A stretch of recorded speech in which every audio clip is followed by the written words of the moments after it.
So we're starting to have something that's taking shape. We have our front wheels, the back wheels, and the cylinder. Now if I go simulate what I have so far, I'm going to see that all the wheels actually make contact with the grid, but the cylinder from the pivot actually fell through. Now that's normal. We haven't hooked everything up, and we'll get to that in due time. Now the next step that I'm going to take is to define the actual body of the machine. And so to do that, I'm going to see that I have here on the left-hand side a node within the graphics that's called body. So I can choose that node and then make this a part again within my assembly. And I can go in and I can define the collision geometry. Now here, of course, I can go best fit. It will most likely select the convex mesh because of the complexity of this model, or I can just go directly and select the convex mesh myself.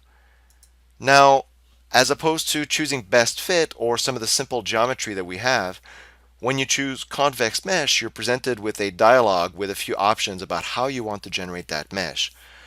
The first field of that dialog asks us which graphics node do we want to generate the mesh from. Of course, we already selected it ourselves within the tree, and so that's going to be the graphics node.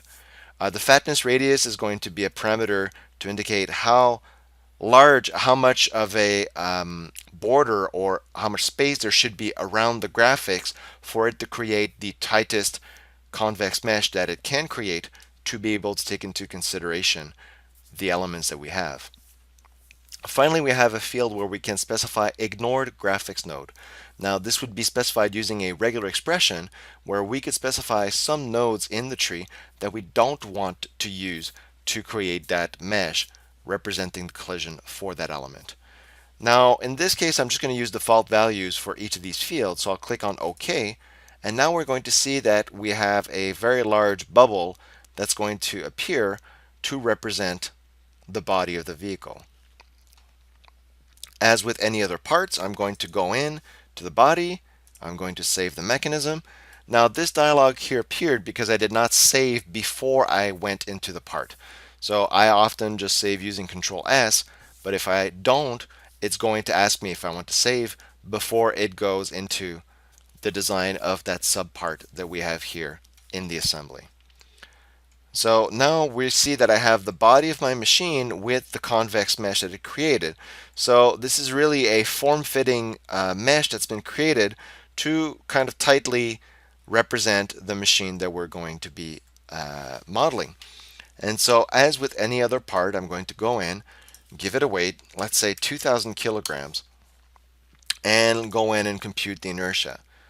Now if we take a look at the inertia that this generated for the part, I'm going to see that it's quite a large bubble, and now it's a little bit hard to see with all the collision data. Well, I can actually go in and hide all of the collision geometry by going into debug display and selecting geometry. And now I have only 3D elements of the model and the inertia that's representing how the mass is distributed on the model. Now as I look at this, I can see that the tool that we have to do computation of the inertia and center of mass is always going to be distributing weight evenly based on the size and weight of an actual part. Now in this case, if we think about the actual design of this machine, the weight is not evenly distributed.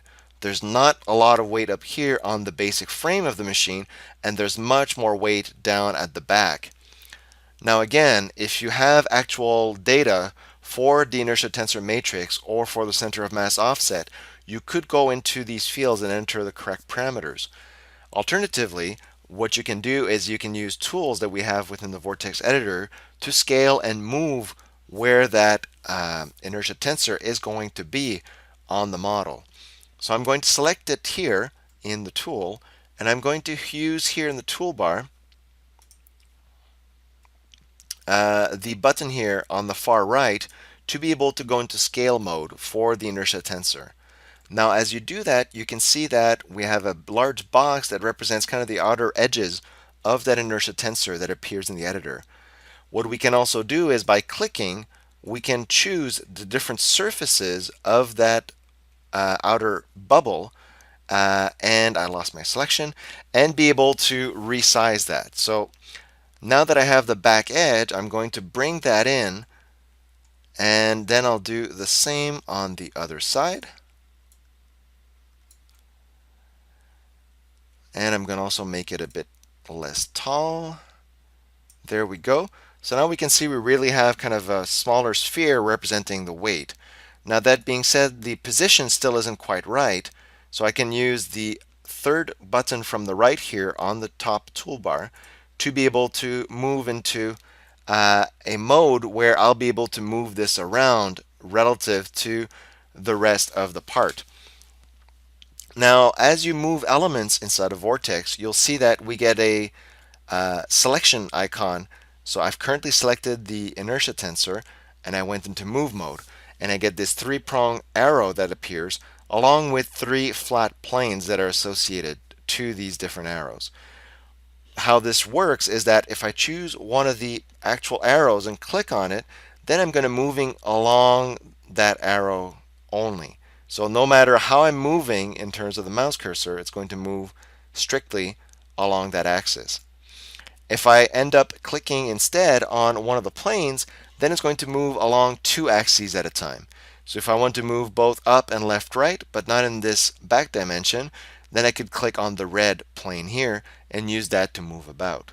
Now in this case, I am interested in more precise movements. I'm going to move that back using the arrow on the X plane.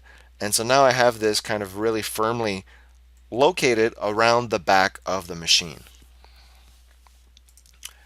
Now before I finish work here on this part, I'm going to go in and select chassis so that the body of the forklift is going to be having a different material than the wheels, not quite the same level of friction, and that's what it's going to be using to determine how it's going to move in the environment if, for example, the vehicle was to fall over.